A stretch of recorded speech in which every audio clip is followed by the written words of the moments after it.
What I'm carrying right now is a message to talk to this generation not to quit in the midst of them trying to fulfill their God-given destiny, especially those that feel called to be full-time in God's service around the world.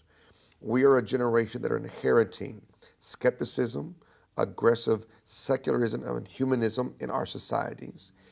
To be a minister, we're looked down as the lowest part of society. And in the midst of all these attitudes and rejections, God still chose you for a divine work in the earth. And we need to be able to say yes, ask God to fortify our souls, to give us a greater love to overcome the attitudes and the negativities that we are facing. A lot of the great preachers that we admire went through tough times and they didn't give up. So I don't want the give up to get into your spirit. I want the perseverance, the strength, the overcoming ability, the breakthrough to keep going, because we need leaders that can model. We can win no matter what. We can overcome no matter what's thrown at us. We can have a great life and a great destiny.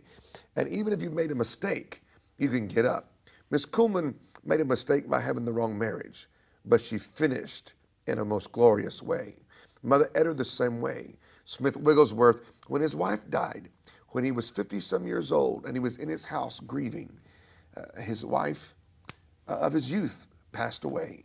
And he was only 50, so he's got another 30 or 40 years to go.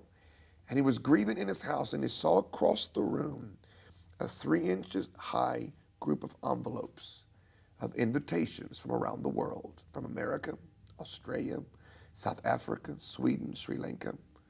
And he dried his tears, and he said, I'm going to answer those calls. And that began the great Wigglesworth life. I'm glad he didn't let the loss of his wife cause him to quit.